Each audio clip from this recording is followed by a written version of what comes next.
There is great gain in worship with self-sufficiency. The 6th verse of the 6th chapter of the first letter to Timothy. And if they will not listen to Moses and the prophets, neither will they be persuaded if someone rises from the dead. Verse 31 of chapter 16 of Luke's Gospel.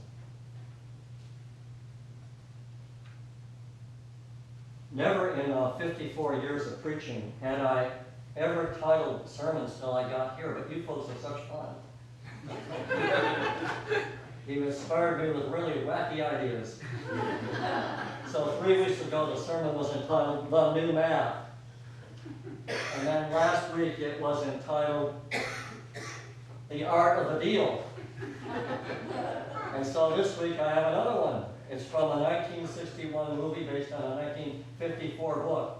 The title of this sermon is How to Succeed in Business Without Really Trying. And here we go. En route over here this morning from Sharon on 343, coming into New York, where the pavement gets a little bit better, I was greeted with a sign that said, The Empire State.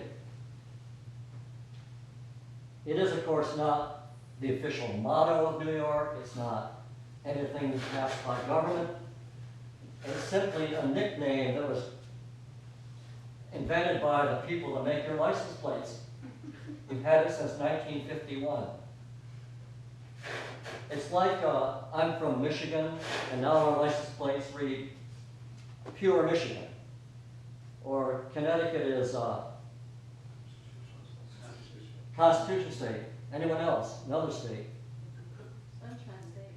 Florida. Florida's the Sunshine State. Anyone else? Live free or die. Live free or die. Good. What about someone else? The Garden State. Good. Let's keep going. Vacation land. Maine. All right. What else? Life as it should be. Maine. Yep. The Shawnee State. I checked all 50 yesterday, and you're now going to hear the one I like the best is Idaho. Their license plate says famous potatoes. I mean, how do you like them potatoes? But of all 50, New York, the Empire State, is the most opaque in meaning. Because the word empire means two different things. Empire comes from what is probably the most ancient word in continuous use, unchanged in our language. It is a Proto-Indo-European word,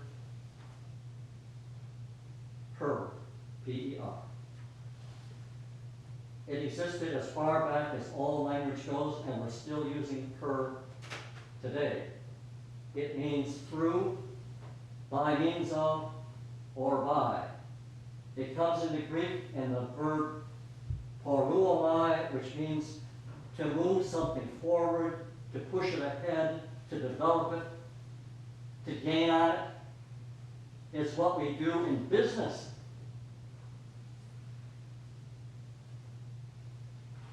The Greek word porismos means advantage, advancement, gain. It means business. So, New York says, we're in business. We are the place with an emporium. An emporium is a center of commercial business. And when New York puts on its license plate, we are M, meaning in, porium, in per. It means New York's a great place for business. But empire has another meaning. The N for in can also be a negative not. And because to move something ahead always faces friction, opposition, to move ahead is to encounter testing and trial and temptation. Per also comes to be the root of parosmos, the New Testament word for temptation. We have it in the Lord's Prayer. Lead us not into parosmos, temptation. But New York says, en parosmos, no temptation. Why? Because we're way beyond that. Don't test us, don't argue with us, don't question us. We are beyond all that. We are peerless, we are sovereign. You know, we're not only a great place for business, we are the only place for business.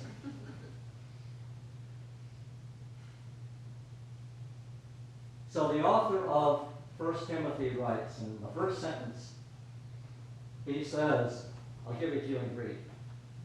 Estin megas parismos he usabia kai autarkia. There is great gain in two things: worship with self-sufficiency. Usabia, means good, well, doing something great, like in evangel. And seb, we talked about it last week. Seb is just to fall back before somebody. It's to do this. So usabia is the act of falling back and giving space, deferring to another. In the case of the author, falling back before the one and the all, from whom we, who the author says brought nothing into this world and can take nothing out of it. We came in naked and we leave naked. And therefore we must give way in gratitude to the one and the all who gave us the one thing we all have, life. Because we had nothing to do with life. Our parents gave it to us without any acting on our part, and it came from God. So life is pure gift and not a right. Here the gospel is again hitting on our culture. Remember 3 weeks ago, we said the gospel supports not equality, but plurality. Last week we said the gospel supports not equality, but mutuality. And this lesson says the gospel supports not insisting on my rights, but a world in which we all give gratitude for our gifts. And we do that in God's presence.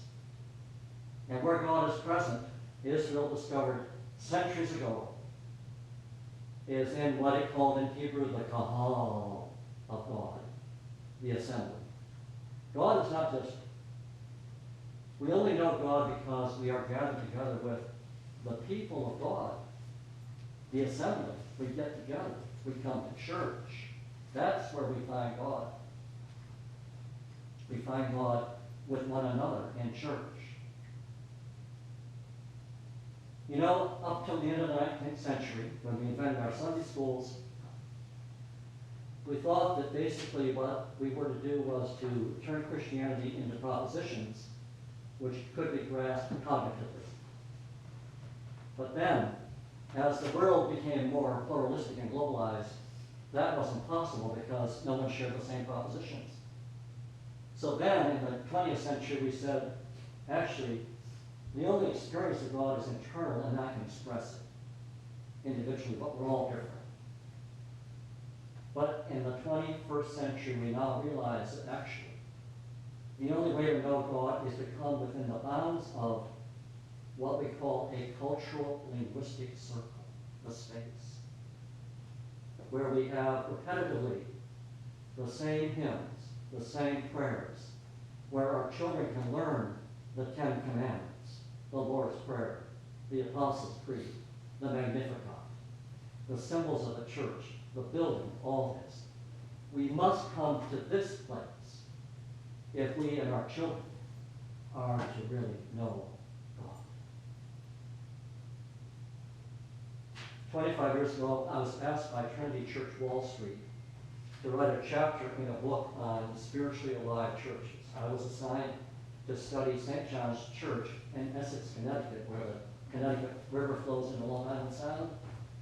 I spent many weekends there being put up at the old Riz Inn on Saturday night, and I'd spend all day Saturday interviewing parishioners, and on Sunday I'd sit in the back of the church and worship and observe things, and I wrote my chapter. I'll never forget one man, a stockbroker in New York, who drove 45 minutes every Sunday morning with his wife and 2 children through the hillsides of New York, Connecticut. Said to me in the interview, he said, his name was John. He said, I come to St. John's Church because it's a place where we can all be alone with God together.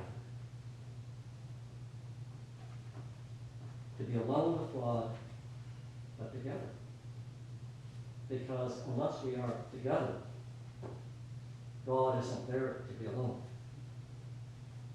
Now, the alone part is what the author of 1 Timothy also says.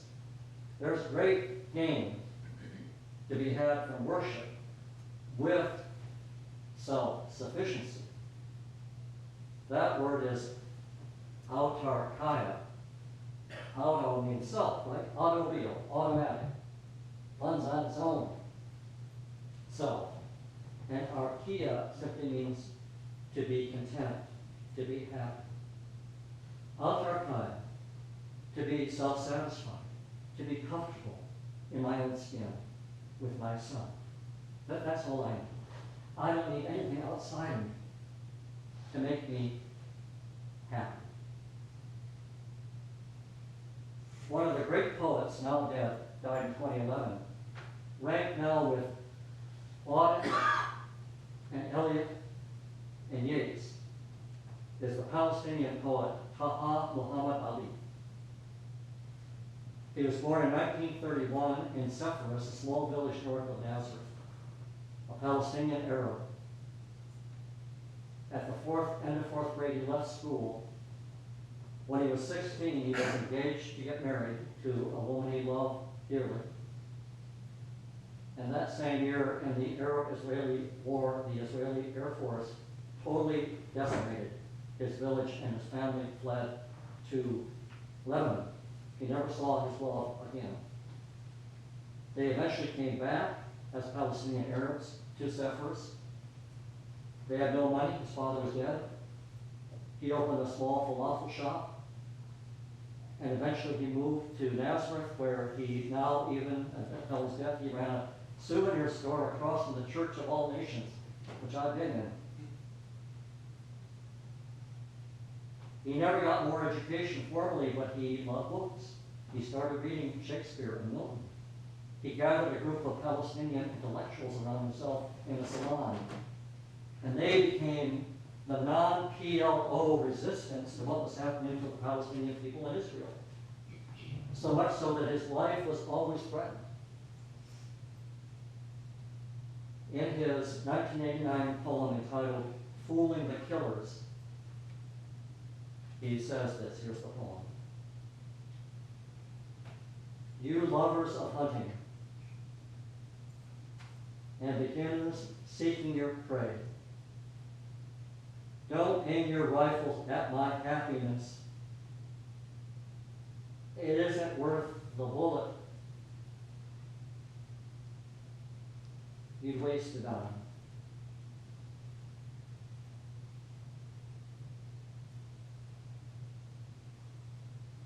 It seems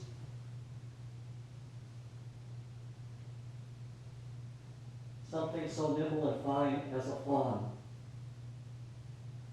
and scattering every way like a pigeon, isn't happiness. Trust me, my happiness does not depend upon happiness. My happiness bears no relationship to happiness. That's self-sufficiency. That's autarkia. That's what we want when we send our children off to sleepaway camp, or to boarding school, or to college, or into the military, or to live in Brooklyn.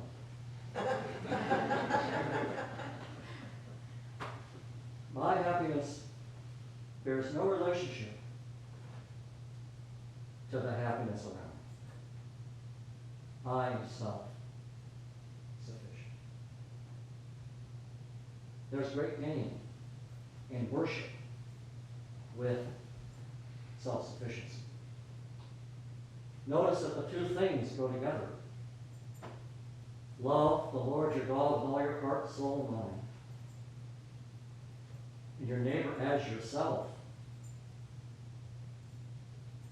Those two things are like the bookends of the Ten Commandments we heard at the beginning of the service. The first commandment, you shall have only one God. And the last commandment is, you shall not covet. If you have no sense of self-sufficiency, you will be full of covetousness, cupidity, desire for things outside of yourself to meet the emptiness that you have not found within yourself. Women will fall for any dumb guy that comes along. Men will do anything to get whatever they want in their careers if they don't know who they are. Notice that covetousness is the one thing in the Ten Commandments which is about thinking. Don't have only one God. Then there are these other 8 things we shouldn't do. And then covetousness says, don't even think about those things. Jesus says, if you look at a woman, you've committed adultery. Pretty tough. Don't even think about those things. You know, we lived in Cambridge, Mass, right in Harvard Square for 5 years. And when the head of the Charles Crew race was on in October, parking was impossible in Cambridge. We have a parking space right outside our house. People were always parking in it that weekend. My space.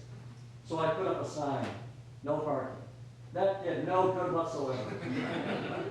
So I made a bigger sign that said, don't even think about parking here. That worked. Thou shalt not covet. Don't try to desire to do any of these other things. Be self-sufficient. And learn the other 10 commandments. The law.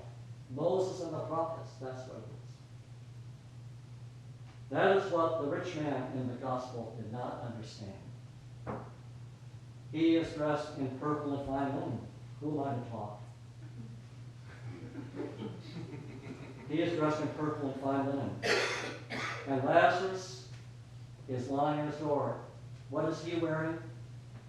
Sores. The dog's not your nice puppy. Those ugly, dirty street dogs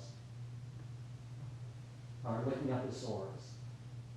And then Luke designs, and Luke writes this story, what is basically the rich man's nightmare.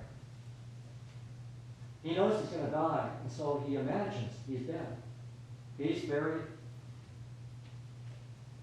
And poor Lazarus is in Abraham's bosom. And Abraham is one of the richest people in the Bible. He had silver, 400 sheep. He buys the most expensive burial plot in Hebron for Sarah and himself. He's one of the richest people in the whole Bible. And now Lazarus is with Abraham. And the rich man calls out and he says, Abraham, send that guy, treats him like a servant, an errand boy, send him down, cool my tongue. Abraham says, sorry, gonna keep the heat on. Gonna keep the heat on. Don't you realize that in life, he had that, you had this? I don't know, you're a person. So, he makes another plea. The rich man says, in that case, send him at least to my brother's house. I got 5 brothers. And warn them, lest they too come to this place of torment. And Abraham says, They don't need that. They've got the Ten Commandments. Let them listen to them. That's enough. They can learn about worship and self-sufficiency. And then the rich man argues now with Abraham. He's moved from pleading to argument. He says, no.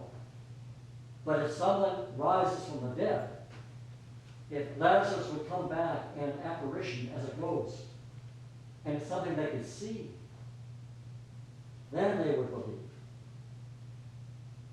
And Abraham says, no. If they do not listen to the law, to Moses and the prophets, neither shall they be persuaded, even if they see someone rise from the dead. It's typically Jewish. The Jews always believe that this is what gets us in trouble. The eye is what causes us to desire. We see something and want it, an external object, because we don't know who we are. The ear, what we hear, listen to Moses and the prophets, hear God's word, then they'll be persuaded. You know, the rabbi said that when Moses came down from the mountain with the 2 tablets, the 10 commandments, because they were graven images. They were something to be seen. They were about appearance. He smashed the tablets to let the word go forth as something not seen, but heard. No, they have Moses and the prophets. Let them listen to them. So, dear friends, fellow parishioners here, we need to, be at worship together as much, always. And our children need to be in this place too. They're not going to get the faith cognitively or even self-expressively. They have to come into this circle where the tradition that we've been handed down is here, week after week. It's essential. Our kids are in trouble in this country. They don't know the 10 Commandments. They don't know the law of God. And our people in Washington think the only law is the Constitution and the U.S. Criminal Code.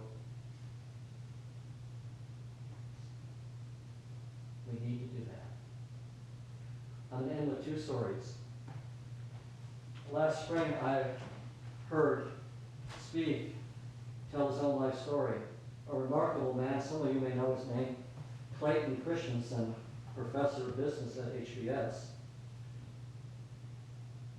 2 years ago, rated by Forbes magazine in a cover story as the best business theorist of the past 50 years in America. He's a Mormon. And he told a story that coming out of HBS in 1979, he went immediately to work for the Boston Consulting Group. And his first week on the job, they told him on Friday, Clay, they said, you got to come in on Sunday because we got a huge project due on Monday.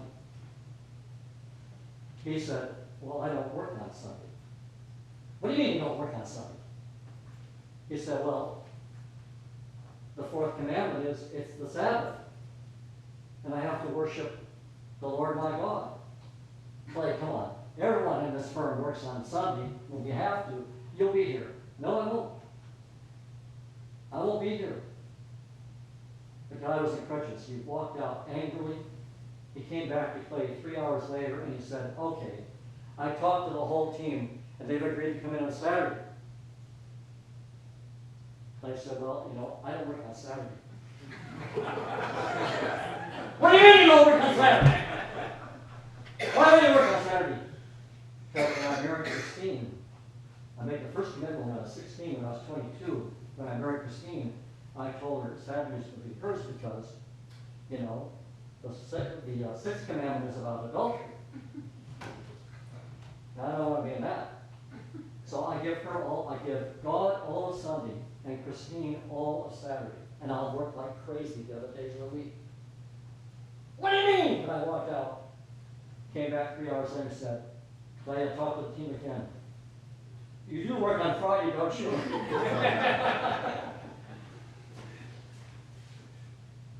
Then he said to our group, said, no, I've always given thanks to God that I made that commitment when I was 16 and 22, because it has made me a happy man. The other story is about a woman born in 1906 in Wyandotte, Michigan. Sarah and I have been to her house. Her name is Gwen Frosty. She was a precocious infant. At 8 months she walked, and then she got a high fever, which left her basically, they never quite diagnosed it, but she was like a patient of cerebral palsy. She had a severe limp, she could barely walk, she could barely use her hands, but she had artistic skills. And in high school, she learned to do lip lock cutting. And then she went off to Western Michigan University in Kalamazoo, and she then got into linoleum prints with Linocut. And then World War II came along, and she went and she was a tool and die designer at the Willow Run bomber plant that Ford ran outside of Detroit. And that taught her how to do production. And after the war, she never married, she always lived alone. She started a company called Presscraft. And that company grew a little bit, and then she moved to 60 acres on the Betsy River in Beulah, Benzonia County, Michigan, way up north, near our cottage. And she built a house, she designed it herself. She had what she called a relish for life, life itself. The house is very odd. It has a sod roof. Inside it there's a tree. There's actually a spring of water coming up in the living room. And it eventually grew from 60 to 230 acres to 35 employees. She designed over 2,300 pieces of art, mainly dealing with nature. And when she died at age 80, she left $13 million to her alma mater, Western Michigan University, for what is now called the Gwen Frosty School of Art. She's buried in Frankfort, Michigan, and on her tombstone it reads, Gwen Frosty, she had a happy life. She was doubly blessed. She had a happy life, and she knew it. Trust me. Happiness bears no relation